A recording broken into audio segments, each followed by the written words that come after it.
A nossa Bíblia, que nós temos hoje, né, essa Bíblia Almeida e essas outras variantes, elas são Bíblias deturpadas. Então, na verdade, se você quiser conhecer a Bíblia, você tem que aprender o hebraico para poder ler ela em hebraico, né? Não tem Bíblia fora do hebraico, porque é de onde ela surge. Então, o Pentateuco está em hebraico. Então, logo, diversas traduções foram feitas em cima disso e hoje a gente tem algo muito deturpado. Mas se a gente pegar aqui na Bíblia, na Torá, né, Ele é ao contrário mesmo, assim? Ela é ao contrário, é. Tem a parte traduzida e tem a parte em hebraico. A primeira vez que o nome Satã aparece na Bíblia, a primeira vez que ele aparece na Bíblia, ele não aparece como sendo uma entidade do mal adversa ao todo, ao Hashem, ao Adonai, a Elohim, né? Inclusive, para quem não sabe, os primeiros hebreus da época da monarquia, eles não são monoteístas. Isso acontece depois. Isso vem bem depois. Os primeiros hebreus, que vêm ali da tradição javista, eloísta, eles cultuavam Elohim, que na verdade é o plural de El. El era um deus dos sumerianos, dos babilônicos, dos mesopotâmicos. Então, Elohim, no máximo você pode traduzir como Deus dos deuses. Isso é o começo da religião hebraica, da religião judaica. Tá? Então eles não eram monoteístas, eles foram aprender isso depois, provavelmente no Egito com o culto de Akenaton. Então eles acreditavam em vários deuses. Só que é óbvio que tem um Deus maior, soberano, que vai comandar essas outras energias da natureza, né? Esses gênios, essas divindades menores. Ele era chamado de El, tanto para os judeus, como para os babilônicos, cananeus e por aí afora. Então Elohim, a Bíblia começa com Bereshit bara Elohim vetashamayim parênteses ve'haaretz. antes, você tem alguma descendência? Sim. Qual é a sua descendência? Italiana. Não tem absolutamente nada. nada... Eu sou historiador, não tenho nada a ver com descendência judaica. Tá, legal. Depois eu quero entrar nessa... Depois a gente vai entrar. Tá. Então, a Bíblia começa com Bereshit bara Elohim. É o primeiro nome de Deus na Bíblia. Capítulo de Gênesis. Capítulo de Gênesis, a primeira palavra. Bereshit bara Elohim. Então, Elohim é o primeiro nome que consta de Deus na Bíblia. O prefixo El significa o poderoso e Elohim, a terminação dessa palavra significa plural. Então, Elohim, Deus dos deuses. Então, não é um Deus único. É um Deus soberano em todos os outros deuses. Então, os primeiros hebreus, eles tinham essa crença em vários deuses da natureza, regidos por uma única divindade, que no caso era Elohim. Tá? Então, se a gente pegar aqui no livro de Gênesis, aliás, no livro de Números capítulo 22, versículo 22, a gente vê a primeira aparição de Satã na Bíblia. Não tem nenhum lugar antes disso. A primeira vez que aparece é no livro de Números, capítulo 22, versículo 22, e eu quero que a pessoa entenda que o livro de Números, ele faz parte do Pentateuco e ele faz parte dessa primeira tradição bíblica. Então, um dos livros ali da época da monarquia. Nós estamos falando de Davi, de Salomão, onde tudo começou, logo depois de Moisés, né, 200, 300 anos depois que Moisés completa ali o que anuncia no livro de Êxodo. Vem a monarquia, né, vem Saul, depois Davi e Salomão. Então, o livro de Números vai falar sobre esta época. Primeira vez que aparece Satã no livro de Números, capítulo 22, versículo 22. Tá aqui, ó. Eu vou mostrar para vocês, não sei se alguém consegue enquadrar. Essa palavrinha aqui, ó. Será que dá pra ver? É, mais fechadinho assim, teria aqui. Vamos lá. Pode deixar aí, faz o seguinte. Anthony, vai na central, por favor. E fecha a central, então, ali. Aqui, ó, onde tá grifado. Essa aqui, ó. Essa aqui. Enquanto isso tá nessa câmera. Ele vai enquadrar aqui, naquela, enquanto isso tá aí. Tá. Pode... Então está aqui. Só um minutinho pra ele... Bom... Depois qualquer coisa eu... Não, mas tudo bem, ele vai, já está enquadrado. Aí quando você levantar para mostrar, levanta nessa altura mesmo para já estar enquadrando. Aí, ó. Certo, pode falar sobre. Mostrou? Então, legal. Se vocês repararem, tem umas letrinhas aqui, né? Então, você tem a letra Lamed, a letra Shin. Que aí você está nessa a letra... Aqui de volta. Isso. Aqui. Tô aqui. A letra Lamed, a letra Shin. E aqui nós temos a letra Nun no final e antes nós temos a letra Tet. Então significa Le Satan. Le Satan. Tá? Então o Lamed, ele é uma preposição que indica para ou como. Le Satan, por adversário. Então eles estão falando aqui, ó. Acendeu-se a ira de Deus, Le Satan, porque ele se ia. E um anjo do Eterno se pôs no caminho por adversário. Então, Le Satan Ou fica seja, aí sendo... ele explica por que a entrada de exatamente. Satã. Ele explica que Satã, aqui no caso, O motivo dele o existir próprio agora. anjo de Deus que se coloca no Certo. caminho de Balaão, no caso aqui estamos falando de Balaão, para que ele não cometa aquela indulgência, aquele pecado de trair o seu povo. Então olha que interessante, no livro de Números, capítulo 22, versículo 22, que é o primeiro Até lugar como onde uma aparece... proteção. É o primeiro lugar onde aparece Satã Entendi, na Bíblia. entendi. Aparece como um Deus, e a ira de Deus acendeu-se porque ele se ia, e um anjo do Eterno pôs-se no caminho por adversário, Le Satan.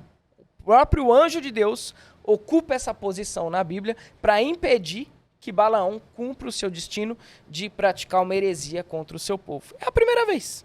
É a Então aqui proteção, nós já então, na temos... verdade. Exatamente. Então seria aquela questão Interessante. de você segurar a onda. É algo que a gente enxerga como algo do mal no momento, mas que na verdade está refazendo todo o caminho para que você não se prejudique lá na frente. É uma proteção de uma forma Sim. enérgica. É uma mão Sim. rigorosa. Sim. Tanto que o caminho de Satã na Cabalá, ele está associado ao caminho da mão esquerda. E ali nós temos, dentro da Cabalá, quem conhece sabe do que eu estou falando, tem uma Sefirá chamada Geburá, que é o que controla os impulsos do homem de maldade, de perversão e que impede ele de cometer algumas coisas que ele fatalmente cometeria se ele não tivesse controle. Então, Satã é um anjo do próprio Deus, aqui na Bíblia. Ele não aparece só como um anjo, tá? E ele não é um anjo, até aqui ele não é uma entidade. Esse anjo ocupou essa posição no momento. Mas se a gente ainda não for tinha mais pra um frente... especificamente definido como não. o tal. E aí, se a gente vier pra cá, ó, aqui a gente chega no livro de Samuel. 1 Samuel, capítulo 29. Aqui nós também temos a menção a Le Satan, não vou pedir para ele pôr aqui de novo, mas são as mas mesmas tá letras. Se você levantar e quiser mostrar por algum aqui motivo, pro tá pessoal. enquadrado. Ó, se o pessoal quiser pegar, Levanta- tá aqui, aí, ó. Isso, tá? aí mesmo. Mesmo nome, Le Satan. Então nós temos a preposição configurada pela letra Lamed e depois a letra Shin, o Tet e o Nun, Le Satan. Só que aqui nós não estamos falando de um anjo. De quem que nós estamos falando aqui? Do próprio Davi. Então no livro de Samuel, 1 Samuel, capítulo 29, nós temos os filisteus falando, não leva Davi para a batalha porque lá nós o teremos por adversário. Então, mais uma vez, o nome é adversário, associado agora não a um anjo, mas à própria figura de Davi. Então, na Bíblia antiga, nos primeiros livros, Satã não tem uma conotação de uma entidade do mal, perversa, inimigo do todo, inimigo de Deus. E assim vai. A primeira vez que nós temos aí, então, a figura de Satã já como uma entidade, isso acontece no livro de Crônicas. E aí, para quem conhece de Bíblia, sabe que o livro de Crônicas foi escrito pós-exílio da Babilônia. E por que isso acontece? Os primeiros hebreus, eles não tinham um Deus bonzinho e um Deus malzinho. Tudo era o todo. Uma única força viva no universo controlando todos os processos. Não tinha uma antítese dela mesma. Inclusive, isso fica muito claro no livro de Isaías, capítulo 45. Né? Que ele diz, eu faço bem e faço mal. Eu sou o criador de todas as coisas. Bom, isso só acontece, essa divisão, essa dicotomia, essa dualidade acontece na religiosidade judaica depois do exílio da Babilônia, porque os judeus, quando ficaram exilados na Babilônia, tiveram contato com os zoroastras, os persas. E na doutrina dos persas, aí sim existia um deus bonzinho, que era Ahura Mazda, e o seu inimigo, que era Arimã, o adversário, o opositor. Então eles absorvem. Como os judeus viveram em muitas partes do mundo, sempre, às vezes exilados, às vezes escravizados, voltavam para Canaã, depois eram escravizados de novo. O que acontece? Eles absorveram muito a cultura de outros povos. Muita cultura. Então, por exemplo, recentemente, lá perto a 8 quilômetros de onde supostamente ficava o primeiro templo de Salomão, lá no Monte Moriá, eles descobriram... Aliás, qual que é essa história do templo de Salomão também, né? A gente vai entrar nisso, é maravilhoso essa história. Então, perto do Monte Moriá, nós temos hoje... Recentemente, aí, a equipe de arqueólogos de Israel descobriu um templo chamado Tel Motza. Porque eles foram abrir uma via, uma rodovia, uma espécie de viaduto, e tudo que você vai mexer ali nas terras de Israel tem que ir uma equipe antes de arqueólogos para ver se não tem nada baixo. E descobriram as ruínas do templo de Tel Motza, que fica a 8 quilômetros do templo de Salomão. E no templo de Tel Motza, que coexistiu com o templo de Salomão, o primeiro templo, data-se da mesma época, existiam ídolos de Asherá, que era a esposa de Yahvé, o sagrado feminino. né? Então, o sagrado feminino também era cultuado. Existiam deusas, e existia a face da deusa pré-figurada na cultura mesopotâmica, como a Xerá, que não deixa de ser Astarte, Ishtar, Inanna, tem as suas variações de acordo com os povos. Depois, a religião patriarcal tira a figura da mulher, mas a figura da mulher era viva, porque os hebreus eram pagãos. Tinham Deus regente, mas também cultuavam outras forças, porque elas faziam parte do todo, né? Não tinha essa dualidade. Então o templo de Tel Motza prova pra gente hoje que os hebreus eram pagãos. Você tinha ali a figura de Baal, encontraram a Xerá, encontraram diversas outras divindades. Isso nunca foi problema para Salomão, isso nunca foi problema para Davi, nem para Saul e nem para Moisés, nem para Moisés. Já nunca até imagino onde vai chegar nunca essa foi. história do Exatamente. porquê que ficou como... E aí o que acontece? Muitos deuses é meio complicado de você administrar. Você tem que criar um só Deus, porque aí você vira um intérprete dele e aí você consegue colocar a sua lei, a sua manipulação, dizendo que Deus te falou alguma coisa. Os primeiros hebreus não eram monoteístas, eles eram politeístas, o que não significa que eles não tinham um Deus principal, que é o que fala com Moisés, efetivamente, lá no Monte Sinai. Isso é fato. Agora, você centralizar isso e querer sufocar a cultura das outras nações e prevalecer só a sua lei, aí é forçoso demais. Bom, enfim. E aí aqui no livro de Crônicas, então, aparece pela segunda vez o nome Satã, e aqui sim como uma entidade. Só que ainda também não é uma entidade separada de Deus, né? Não é. Tanto que se você pegar aqui o livro de Crônicas, no capítulo 24, você vai ver que eles estão falando do recenseamento de Davi, né? Que Satã fez Davi provocar um recenseamento de Israel. O recenseamento, só para você entender, era uma coisa que tinham certas condutas para fazer.